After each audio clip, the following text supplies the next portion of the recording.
नमस्कार दोस्तों, स्वागत है आप सभी का। पिछले लेक्चर में हमने बैटरियों वाला टॉपिक स्टार्ट किया था और पिछले लेक्चर में हमने प्राथमिक बैटरियों के बारे में डिटेल से पढ़ा था। इस लेक्चर में हम सेकेंडरी बैटरीज, द्वितीयक बैटरियों के बारे में पढ़ेंगे। तो हम बैटरियों वाले टॉपिक में आज जो पढ़ने जा रहे हैं वो है नंबर 2, द्वितीयक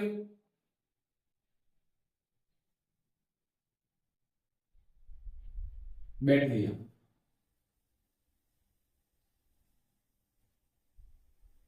या द्वितीयक सेल। वह सेल जिसमें धारा का प्रवाह या यूं कहें वह सेल जिसमें रासायनिक अभिक्रिया दोनों दिशाओं में होती है, अर्थात उत्क्रमणीय होती है। इन सेलों को हम डिस्चार्ज होने के बाद पुनः चार्ज करके उपयोग में ले सकते हैं। तो सेकेंडरी जो बैटरियां हैं, हालांकि पिछले लेक्चर में भी मैंने इसके बारे में बताया था, इनमें रासायनिक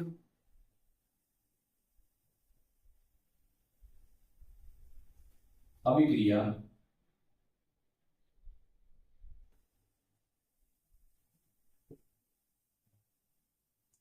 उत्क्रमणीय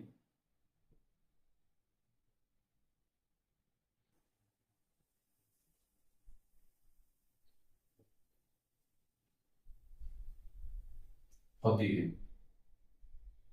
अर्थात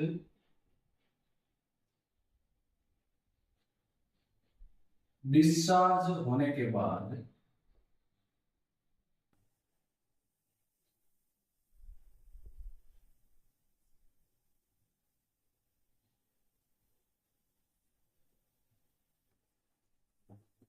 इन्हें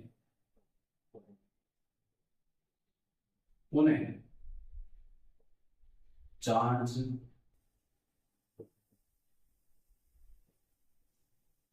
किया जा सकता है।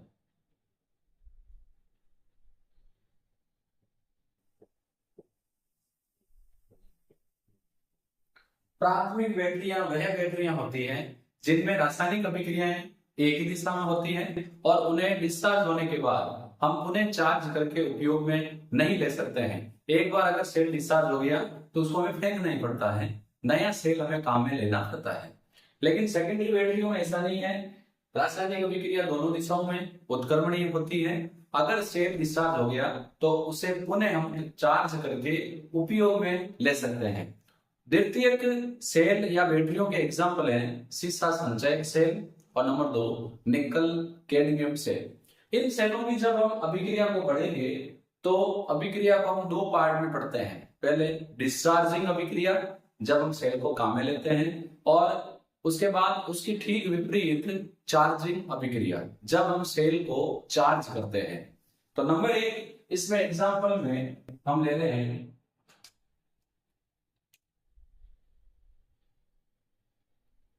सीसा संचायक, अंग्रेजी में इसको बोलते हैं लेड स्टोरेज, तो मैं इसको हिंदी में लिख देता हूं लेड स्टोरेज। कई बार दिक्कत हो जाती है, वर्ड ये आ गया लेड स्टोरेज तो कईयों के लिए कंफ्यूजन होता है कि ये क्या नया आ गया, इसलिए मैं लिख रहा हूं लेड स्टोरेज से। जैसा कि मैंने तुम लोगों को पिछले लेक्चर में बताया था कि अपने सेल के बारे में हमें मुख्य रूप से 3 बातें पता होनी चाहिए। एनोड किसका होता है, कैथोड किसका होता है, वैद्युत अपघट्य क्या होता है और रिएक्शंस क्या होती है। सीसा संचयक सेल जो है इसमें सबसे इंपॉर्टेंट चीज है इलेक्ट्रोड किसके बने होते हैं। तो इलेक्ट्रोड के रूप में सीसा संचयक सेल में लेड स्ट्रेबिन मिश्र धातु की जालियां होती है। तो इलेक्ट्रोड किसके बने होते हैं, स्ट्रेबिन, लेड,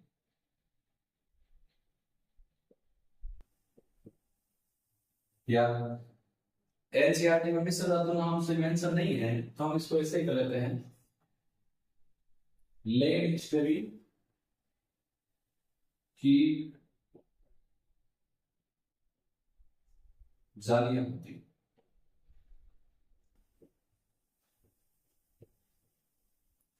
तो इलेक्ट्रोड चाहे एनोड हो चाहे कैथोड हो, दोनों में ही लेड स्टेबिन की जालियां होती हैं।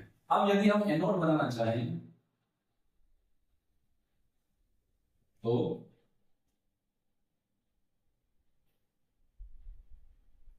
एनोड में क्या होता है,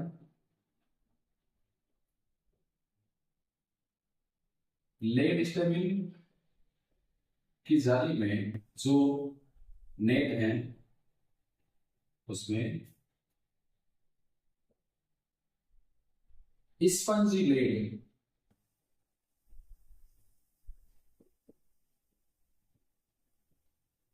बड़ा होता है, और जो कैथोड है उसमें लेड स्टेबिन की जाली में लेड ऑक्साइड बड़ा होता है। तो कैथोड लेड स्टेबिन की जाली में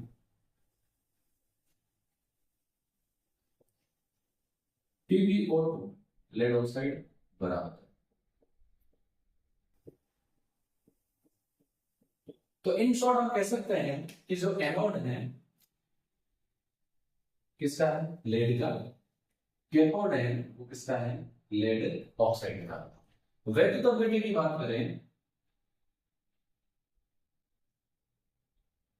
क्योंकि ये जरूरी है, इलेक्ट्रॉन इसी में डुबो लेते हैं। वैद्युत के रूप में काम में लेते हैं 38% सल्फ्यूरिक एसिड H2SO4। 38% का मतलब है कि यदि हम इसको 100 ml बनाएं तो उसमें 38 ml हम H2SO4 लेंगे, बाकी बचा हुआ जो 62 ml है वो हम लेंगे वाटर, तो हो जाएगा 38%। अब मैं सबसे पहले इस सेल की बना रहा हूं डायग्राम। डायग्राम को आप समझिए, फिर हम बात करेंगे आगे रिएक्शन की। प्रयास मेरा ये रहेगा कि डायग्राम में सुंदर बनाओ, उसके बाद में भी अगर सुंदर नहीं बना तो मैं ध्यान में नहीं दे रहा।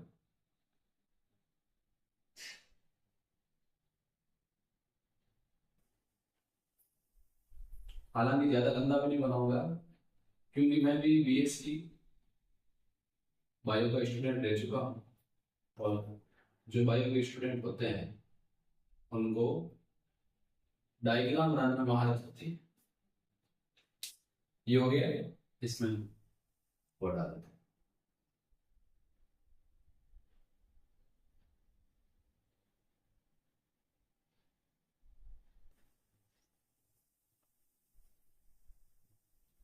मैंने 2 मार्कर से इलेक्ट्रोड को बनाने का प्रयास किया है। इसके पीछे वजह यह है कि हमें पता चल जाएगा एनोड और कैथोड अलग अलग मार्कर से जब हम बनाएंगे, एनोड कहाँ है कैथोड कहाँ है।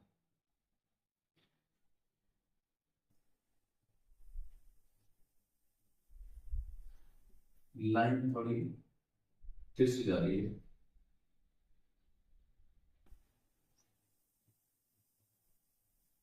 ये भाई पार्ट बना लेते हैं जिसमें होते हैं।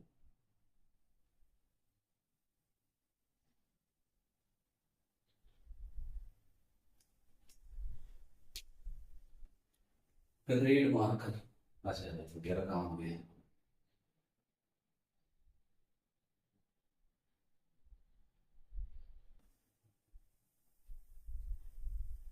ये अपना है 38% H2SO4, यानी ये किसका कार्य कर रहा है यहाँ पर,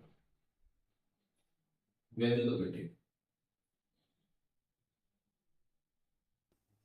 ये अपना प्लस मान लो और इसको मान लो माइनस। अब क्यों विद्युत रासायनिक सेल है तो प्लस क्या होगा, प्लस वाला ये जो है ये अपने हो जाएगा कैथोड। देखो अलग दिखाने के लिए कि कई बार मिक्स नहीं हो जाए, मैं इसको थोड़ा सा डार्क कर देता हूं।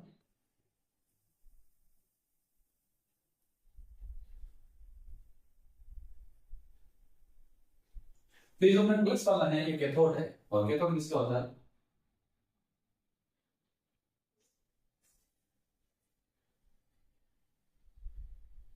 ये लेड स्टबिन की मिश्र धातु की जालियां हैं, जिसमें कैथोड के रूप में जब हम काम में लेंगे तो इन जालियों में लेड ऑक्साइड भरा होता है। दूसरी बात करते हैं हम, ये जो नेगेटिव है ये अपना क्या है? नेगेटिव वाला ये एनोड है, ये किसका है? पीवी का। एनोड के लिए लेड स्टबिन की जालियों में हम स्पंजी लेड भर देते हैं। ये अपना डायग्राम है सीसा संचयी सेट का। आप आराम से देख सकते हैं, कोई दिक्कत नहीं है। पॉजिटिव वाला कैथोड है, लेड ऑक्साइड भरा हुआ है। नेगेटिव वाला एनोड है, लेड भरा हुआ है। अब बात करते हैं रिएक्शन की। तो मैं इसको यहां हेडिंग लगा देता हूं, दिस समथिंग बिग।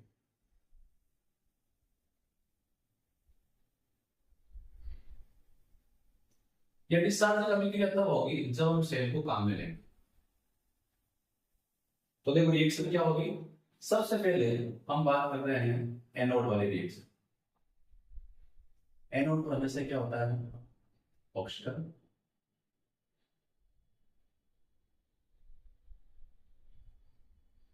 आप रिएक्शन पर विशेष रूप से ध्यान दें। कई बच्चों के 4-5 बार समझाने के बाद में भी इश्यू होता है कि ये रिएक्शन कैसे हुई है। तो देखो एनोड लेड का होता है, लेड 2 इलेक्ट्रॉन त्याग कर +2 के रूप में ऑक्सीकरण हो जाएगा। यहां पर हम विद्युत अभिक्रिया के रूप में H2SO4 का यूज कर रहे हैं। तो ये जो Pb+2 है ये आयन सल्फेट आयनों के साथ रिएक्शन करेंगे।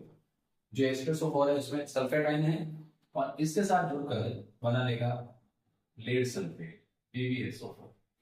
तो एनोड पर ये 2 रिएक्शन होती है। जब हम इनको जोड़ेंगे तो हमें एनोड पर होने वाली रिएक्शन मिल जाएगी। तो ये Pb+2 कट जाएगा, बचा Pb प्लस SO4-2।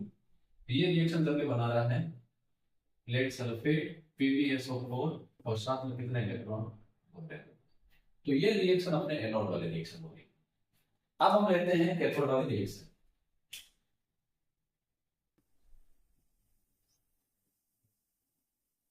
तो कैथोड वाले रिएक्शन में हमें पता है कि कैथोड पर क्या होता है?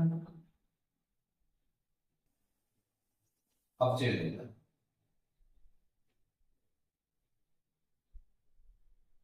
और अपचयन का मतलब क्या होता है? इलेक्ट्रॉन ग्रहण करना। तो यहां पे क्या होगा, क्योंकि हम कैथोड ले रहे हैं लेड ऑक्साइड का, ये लेड ऑक्साइड H2SO4 के H+ और सल्फेट आयनों के साथ रिएक्शन करेगा।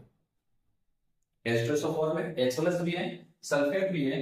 ये लेड ऑक्साइड इससे रिएक्शन करेगा, एक बना लेगा लेड सल्फेट, साथ में बना लेगा वाटर H2। बैलेंस करते हैं, यहां ऑक्सीजन 2 है, सल्फेट में सल्फेट हो गया, यहां ऑक्सीजन 1 है, 2 से गुणा किया, 2 से गुणा करते हैं हाइड्रोजन हो गए 2 × 2 4, यहां 1 है तो ये 4। कितने इलेक्ट्रॉन यहां जुड़ेंगे? तो ये रिएक्शन आपने कहा हो, ये कैथोड, ये एनोड पर हो रही है, ये कैथोड पर हो रही है। अब जब हम इन दोनों को जोड़ेंगे तो हमें मिल जाएगी संपूर्ण शेल एनर्जी। जोड़ देते हैं संपूर्ण शेल एनर्जी। आपको मैं रेड मार्कर से लिख देता हूं, देखो 2 इलेक्ट्रॉन 2 इलेक्ट्रॉन। अब क्या बचा? कुछ कटने वाला है या नहीं? तो देखो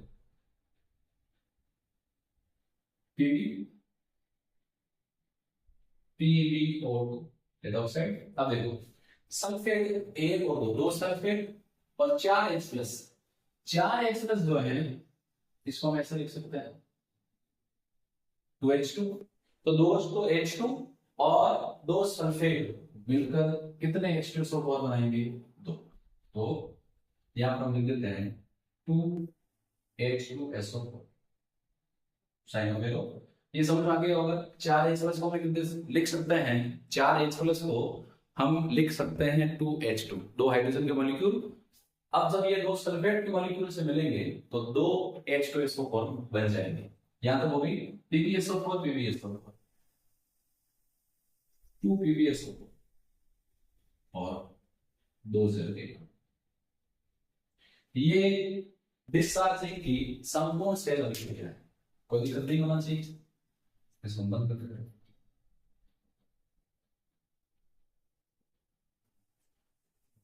अगर आप इन रिएक्शन को ध्यान से देखेंगे तो जब हम सेल को काम में लेते हैं तो एनोड पर भी लेड सल्फेट जमा हो रहा है, कैथोड पर भी लेड सल्फेट जमा हो रहा है।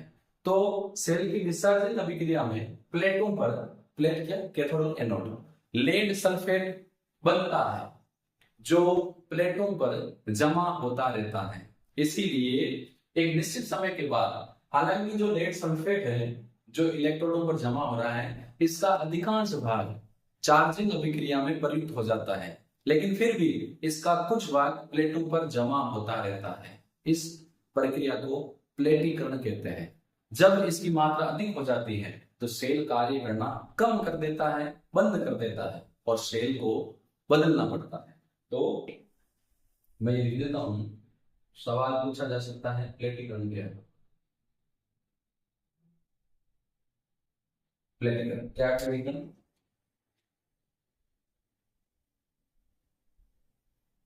सीसा संचायक सेल में प्लेटों पर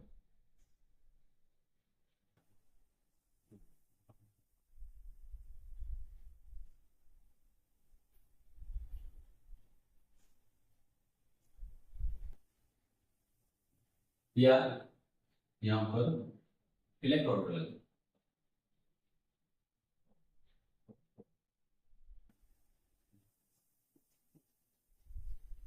जो प्लेटों पर जमता रहता है, यानी जमा होता रहेगा। इसे क्या करते हैं, इसे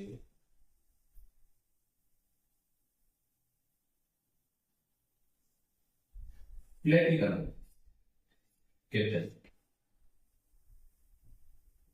अब ये एनोड और कैथोड पर जमा होने लगेगा, लेकिन अधिकांश भाग चार्ज हो जाएगा। लेकिन मैं फिर कह रहा हूं कुछ भाग रहेगा। जैसे जैसे हम सेल को यूज करेंगे, महीने, साल, 2 साल, 3 साल, तब उस कंडीशन में लेड सल्फेट की मात्रा इलेक्ट्रॉनों पर अधिक हो जाएगी। और जब लेड सल्फेट की मात्रा इलेक्ट्रॉनों पर अधिक जमा हो जाएगी, उस कंडीशन में सेल के कार्य करने की जो प्रवृत्ति है या कार्य करने की जो दर है वो कम हो जाएगी, और उस कंडीशन में हमें सेल को बदलना पड़ेगा। तो ये रिएक्शन है डिस्चार्जिंग अभिक्रिया। अब हम बात करते हैं चार्जिंग अभिक्रिया। चार्जिंग अभिक्रिया डिस्चार्जिंग अभिक्रिया के विपरीत होगी।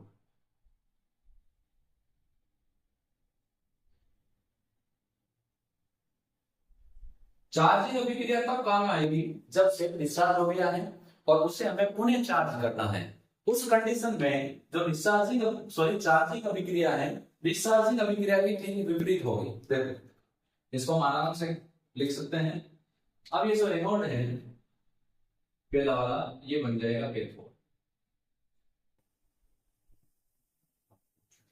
ये एनोड था, इसी को मैं कैथोड बना रहा हूं। तो रिएक्शन जो हम लिख रहे हैं इसकी विपरीत हो जाएगी, यानी जो उत्पाद है PbSO4 प्लस इलेक्ट्रॉन, ये बन जाएगा अभिकारक।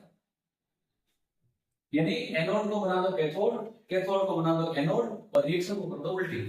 तो PbSO4 प्लस 2 इलेक्ट्रॉन अभिकारक, इसको लिख दो उत्पाद में Pb plus SO4 minus 2 electron. अब एनोड, एनोड पर कौन सी रिएक्शन होगी, कैथोड को एनोड बना दो, उल्टा कर दो। तो उत्पाद है PbSO4 प्लस 2 जल के अणु, और उत्पाद है इसको अभिकारक बना दिया, अभिकारक को बना दो उत्पाद। ये है Pb/2 4H plus ASO4 minus 2। तो कैथोड वाले रिएक्शन में इलेक्ट्रॉन कहाँ में आ रहे हैं, एनोड वाले रिएक्शन में इलेक्ट्रॉन बन रहे हैं। कितने, 2। कोई दिक्कत नहीं। तो डिस्चार्जिंग अभिक्रिया यदि आपको पता है तो उसकी मदद से आप चार्जिंग अभिक्रिया बना सकते हैं। आपको करना क्या है, एनोड को कैथोड बना दो और रिएक्शन को उल्टा कर दो, और कैथोड को एनोड बना दो, रिएक्शन को उल्टा कर दो। अब जब हम दोनों को जोड़ेंगे तो हमें मिल जाएगी समकोण सेल। किसकी? चार्जिंग। दो इलेक्ट्रॉन से दो electron cancel out, PbSO4 PbSO4 2 PbSO4 plus दो जल के Pb और 2 Pb, तो Pb प्लस Pb और 2 और चार जल H प्लस 2SO4, ये मिलकर बनाएंगे 2H2SO। ये सीसा संचयक सेल की संपूर्ण चार्जिंग अभिक्रिया है। ये कैथोड की, एनोड की, और ये संपूर्ण सेल अभिक्रिया है। तो मेरा ये मानना है कि जो सीसा संचयक सेल मैंने आपको पढ़ाया है, इसके संबंधित आपको कोई भी डाउट नहीं है। डाउट अगर बनता है तो आप वीडियो को पॉज करें, एक बार देखें। ये जो मैंने बोर्ड पर सारा मैटर लिख रखा है, ये आप 1 मिनट के लिए वीडियो को ये रोकें और देखें कि कोई चीज ऐसी है तो आपको समझ में नहीं आई तो उसको वापस रिवाइज करके लिखें। और फिर भी अगर इश्यू रहता है तो आप कमेंट बॉक्स में डालें या टेलीग्राम चैनल पर भी डाल दें। तो ये हमने लिया सेकेंडरी सेल में नंबर 1 सीसा संचयक सेल। एक और है अपने निकल कैडमियम से, उसकी बात कर रहे हैं, बोर्ड थोड़ा इरेज करते हैं।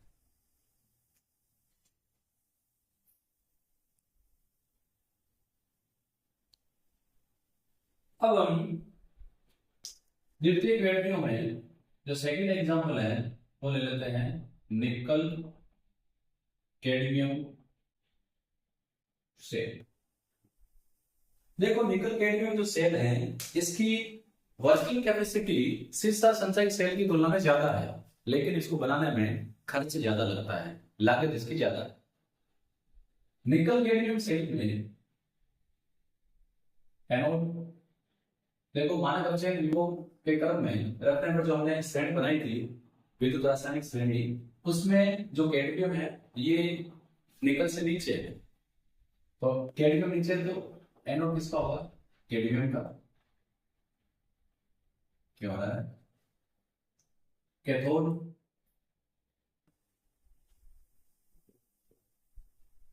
निकल का,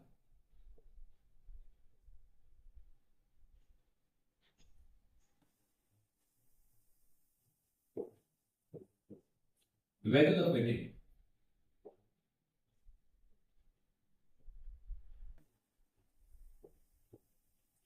वैद्युत अपीटी के रूप में हम यूज करते हैं KOH।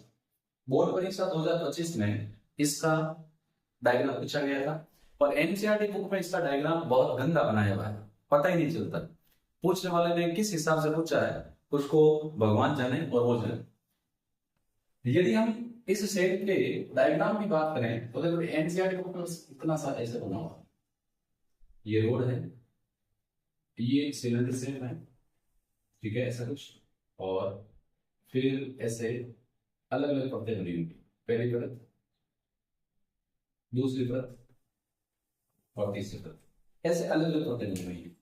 ये बीच में ये मान लो जैसे कैथोड, ये इनको बीच में सेपरेट करने वाला है पट्टकारी, और ये जो बाहर वाला पार्ट है ये क्या है? बस एनसीईआरटी बुक में इतना ही दिया हुआ है, जो सेल उसको अंदर से खोल के परतें बनाई हुई है कि अंदर से कैसा दिख रहा है, ऐसा डायग्राम है 2025 में आया हुआ है। अब देखो एनोड कैडमियम का, कैथोड निकल का वैद्युत अपीटी के रूप में KOH का यूज करेंगे। सीधी बात करते हैं रिएक्शन की। एनोड एनोड ऑक्सीजन होगा, एनोड किसका है? कैडमियम का। ये पोटेशियम हाइड्रोक्साइड के हाइड्रोक्साइड आयन से रिएक्शन करेगा और बना लेगा CdOH2। दो हाइड्रोक्साइड से रिएक्शन करेगा और दो इलेक्ट्रॉन त्याग देगा। ये कौन सी रिएक्शन होगी? एनोड की। तो कैडमियम हाइड्रोक्साइड आयन से रिएक्शन करके कैडमियम ऑक्साइड बना रहा है कैथोड।